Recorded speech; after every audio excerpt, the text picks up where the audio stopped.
انسان مجلسیں بہت پڑھتا ہے، قصیدے بہت پڑھتا ہے، سب کچھ بہت کرتا ہے، لیکن جس چیز کے اوپر توجہ ہونی چاہیے وہ یہ کہ میری زندگی میں اور آپ کی زندگی میں اس سب کے کرنے سے تبدیلی کیا حاصل ہو۔ ورنہ تو آپ کو پتہ ہے کہ وہ انسان پتہ نہیں کیا کچھ کہہ سکتا ہے۔ آیت اللہ العظمیٰ مرحوم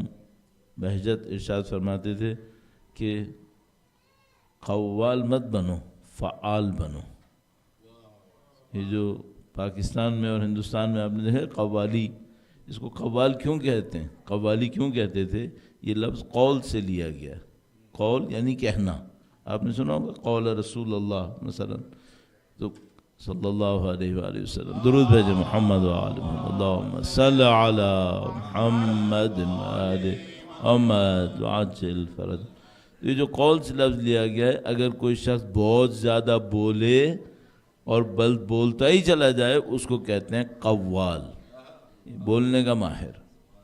اچھا، اس کے مقابلے میں ایک لفظ استعمال ہوتا ہے، اردو میں بھی استعمال ہوتا ہے، اس کو کہتے ہیں، وہ فعل سے لیا گیا ہے، عمل سے لیا گیا ہے، اس کو کہتے ہیں فعال۔ تو ایک قوال ہے جو صرف بولتا ہے، اور ایک فعال ہے جو بولے یا نہ بولے کام بہت کرتا ہے۔ اب مشکل جو ہماری ہو گئی ہے، میں وہ پورا تمہیدیہ نہیں پڑھوں گا، جو پہلی دفعہ جہاں جاتا ہوں وہاں پڑھتا ہوں،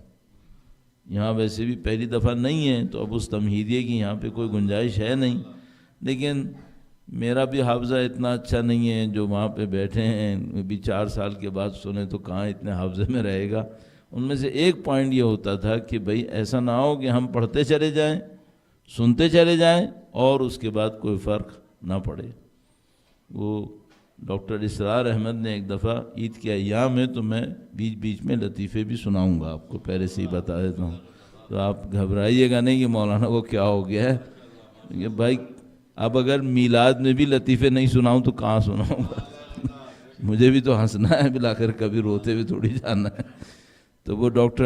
اسرار احمد جو تھے، وہ پاکستان میں آپ کو یاد ہوگا، ان کی اچھی یادیں بھی ہیں، بری یادیں بھی ہیں، بہت ساری یادیں۔ تو ایک زمانے میں وہ بات کر رہے تھے، ایک کلپ آپ نے شاید دیکھا ہوگا، وہ بات کرنے لگے کہ اسلامی حکومت کے بیان بنانے کے لیے جو سب سے بڑا قدم اٹھایا وہ شیعوں نے اٹھایا۔ اب ہم سے بہت زیادہ شاید محبت نہ کرتے ہوں، لیکن بہرحال انہوں نے اس میں بات کہی، اور اس کے بعد انہوں نے کہا کہ اور اہل سنت، اب میں نہیں کہہ رہا ہوں، ڈاکٹر اسرار نے کہا تھا، انہوں نے کہا اہل سنت سن۔ تو وہ اب یہ ایک عجیب مسئلہ ہے کہ کیوں انہوں نے کہا بھائی اہل سنت سن،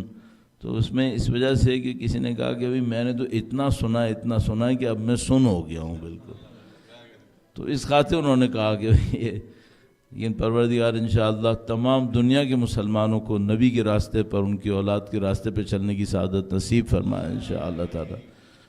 ان مظلوموں کی فتح و نصرت کے لیے جو واقعاً سخت وقت کو جھیل رہے ہیں،